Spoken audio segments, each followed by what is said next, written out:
Madam Clerk, item 30 was consent. Item 31, please.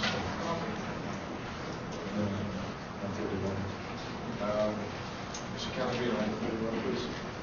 Thank you, Your Honor.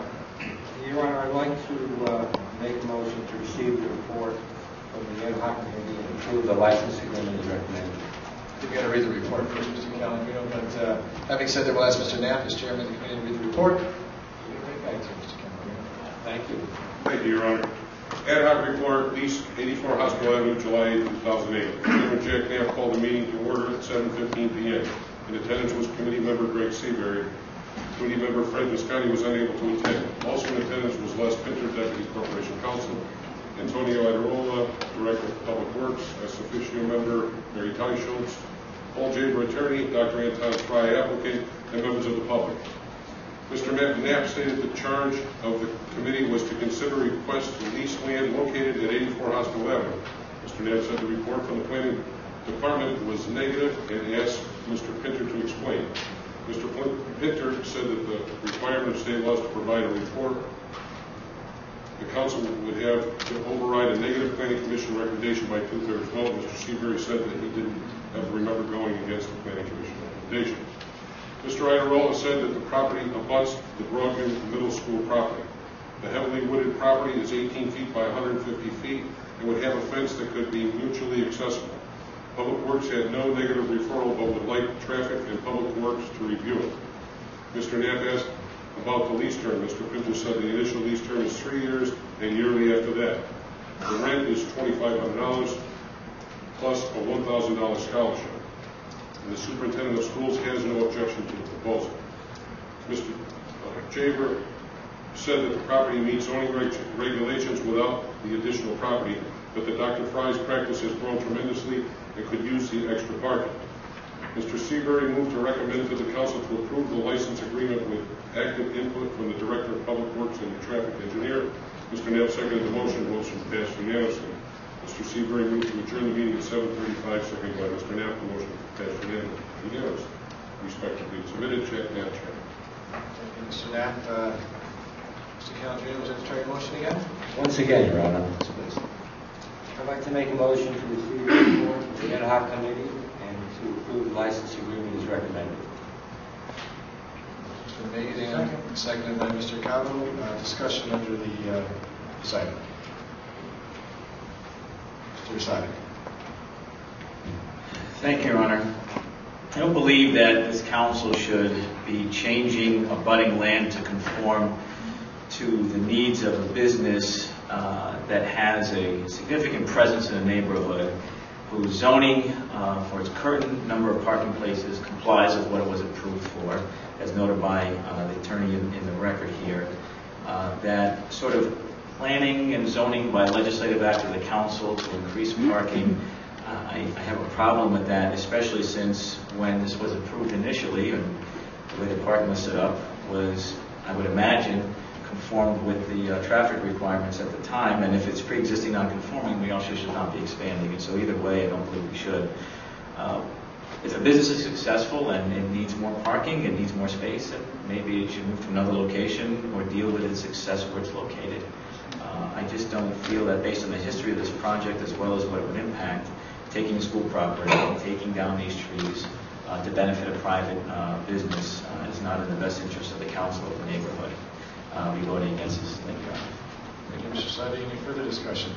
Mr. Rotella. Thank you, Your Honor. Now, through the chair to the Director of Public Works. Mr. Iderola. Feeling very purpley tonight, am I adding in?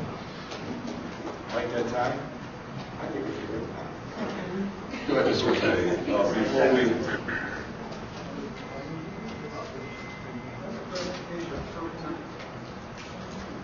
I think it's blue. It's kind of blue, but you're so pink on it. Magenta.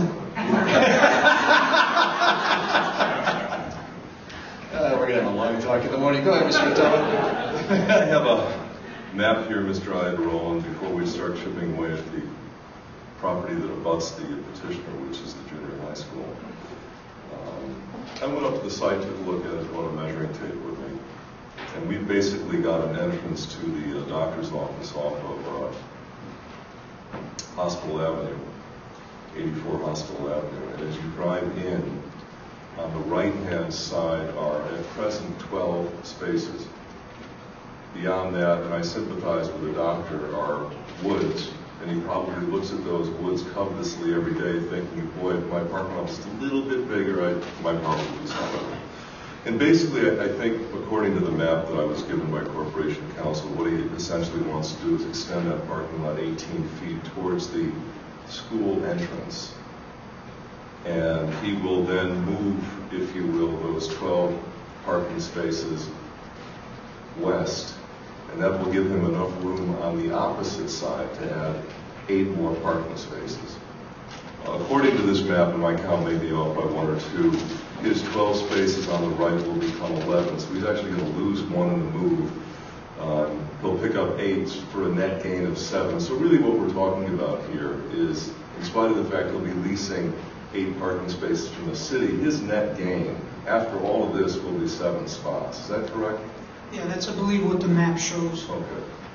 Now, there's a couple of mature trees on the property. There's a maple that probably has a circumference of 70 to 80 inches. It's got to be at least 50 years old. That's within the 18-foot line. That has to come down. There's a couple of smaller maples. They have to come down. There's quite a few that won't have to come down. But clearly those trees, I don't know how old Mark Miller was here, you could probably tell me, I don't know how old a 6-foot maple is, but it's got to be, 40, 50, 60 years old.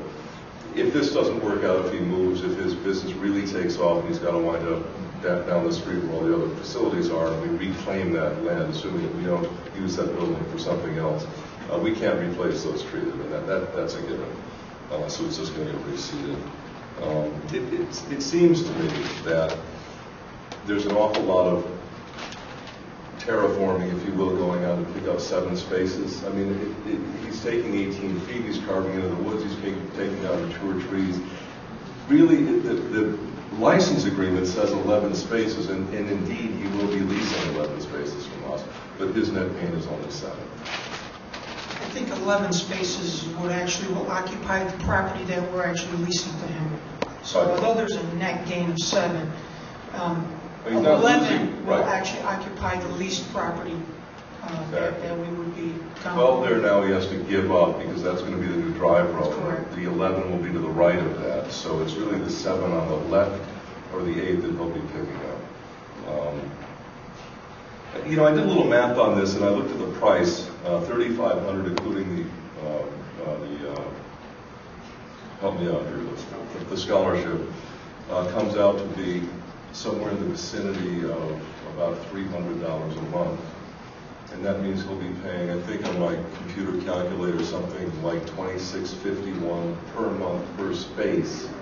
And I think the city right now rents out outdoor parking spaces for $35. That seems a little below market to me. Just look at the finances of this particular deal.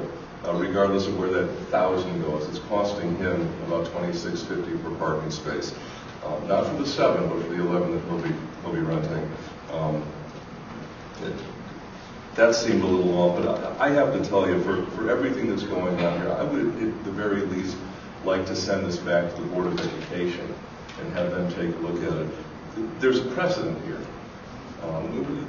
Park Avenue School on Pleasant Street was built long after those houses went in, and none of those houses can expand their property now. They can't make a deal with adjacent neighbor, and believe me, those 50-foot wide lots are some of those people are starving for more room. They would love to take a little bit of that unused edge field of Park Avenue for a swimming pool or a swing set or whatever. I don't know if we want to go down that road. So I think that if we're going to take a look at it, we should at least notify the neighbors, send it to public. I know that's not your purview, but I'm just thinking out loud here, and at least give it back to the Board of Education to sign off on it if indeed they do. Thank you very much for your time. If I can just interject and ask Mr. Pinzer, I believe under the statute, if there were to be adopted by the council, there has to be a public hearing under the acquisition of lands. Would these fall under the statute, even though it's a lease? The statute applies for open space for sale or lease. So yes. I never read the final version of the bill. I saw some of the alliterations early on where I talked about leases and any public property. So sale or transfer.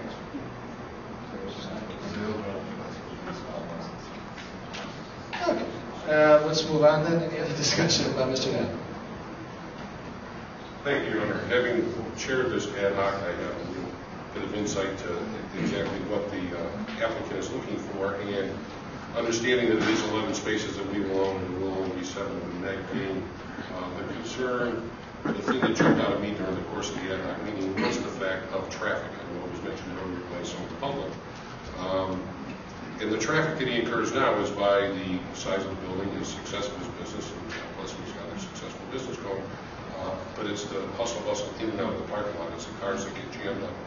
Not only waiting to try to find a parking place, but coming in and coming out. So that was the key thing in my mind when proposing and voting positively on this at the ad hoc. And why I'll be voting, one of the main reasons I'm voting positive for tonight is I'm not a traffic engineer, although I did have 6 years on the zoning commission, so I've heard enough from traffic engineers to last me a lifetime. I think that it would, if anything, ease the traffic scenario that they're living with and working with now.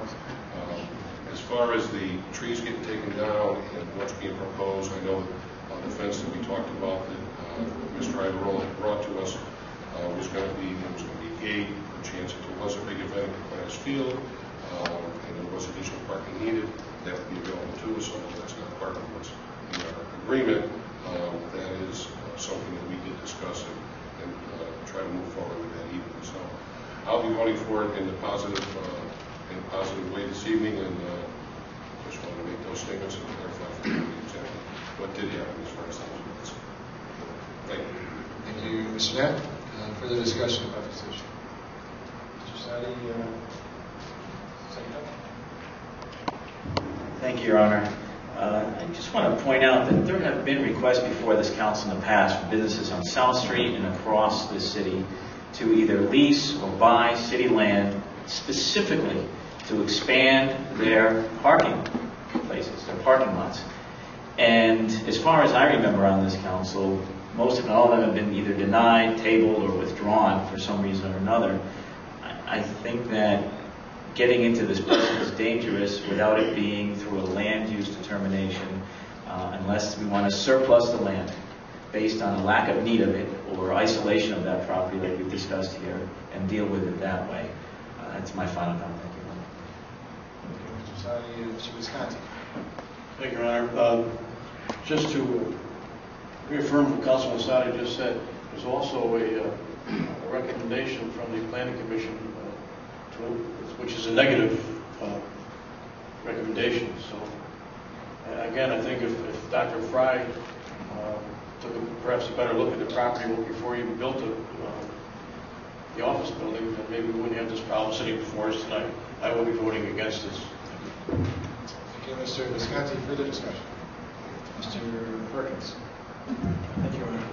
I get a little concerned when I see folks work so hard to manipulate a piece of good state legislation, basically for the good of an individual, even though it goes against planning report. Seems a little much. Mr. Perkins, Mr. Shanice. Thank you, Your Honor. To Corporation Counsel.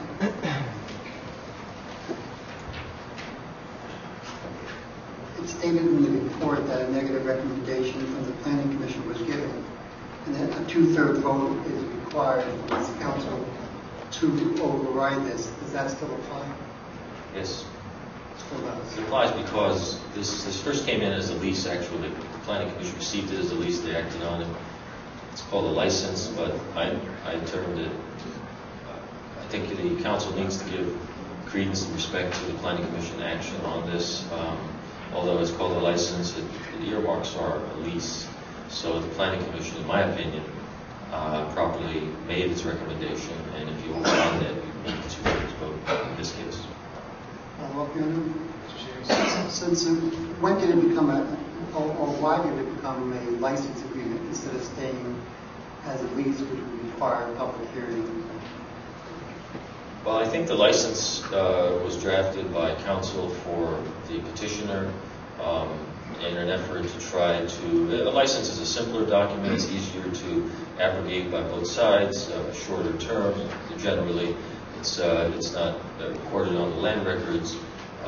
Typically you don't need planning commission approval for a straight license. And I think that for ease of consideration, that's what they submitted when we got to the early negotiations. With yourself going back to 14 votes we needed this evening to the chairman. 14 votes.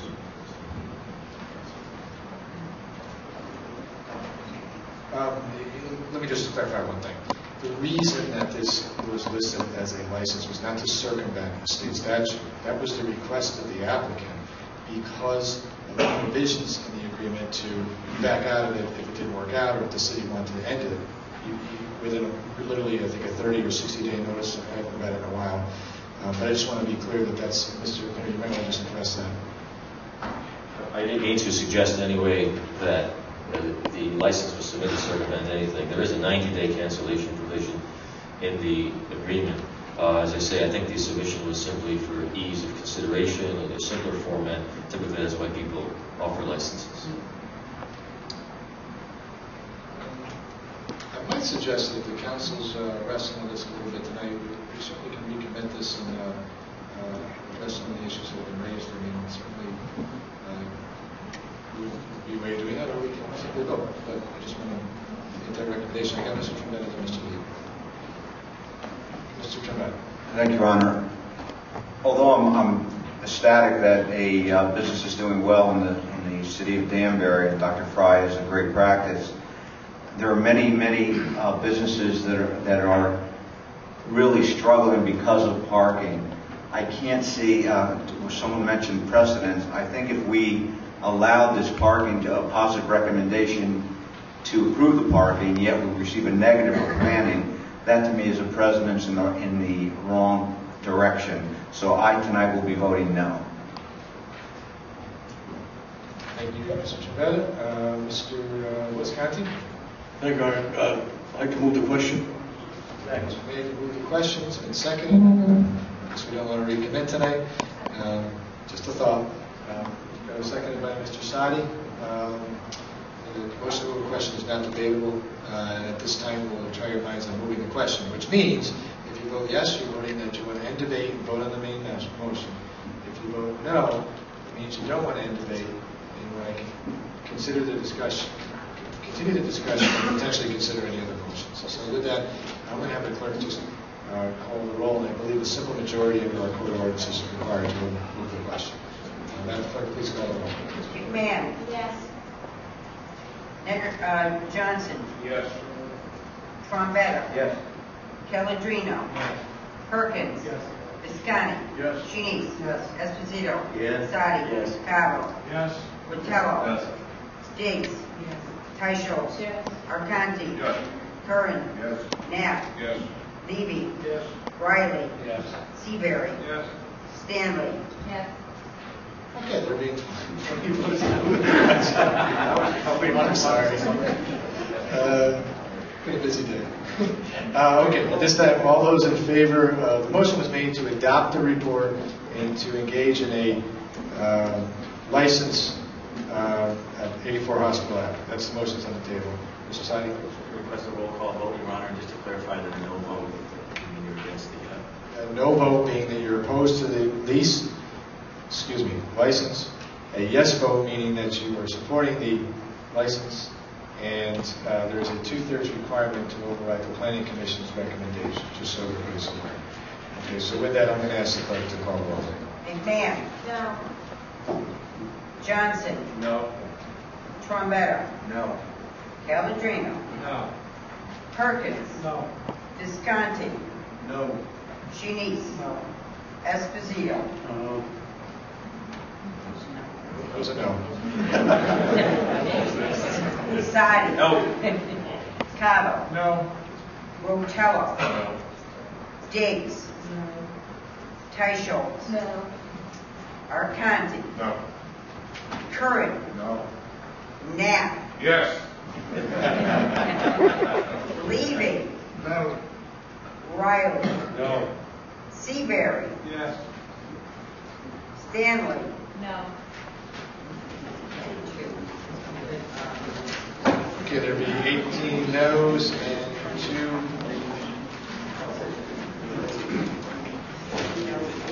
2 yeses and 1 absent.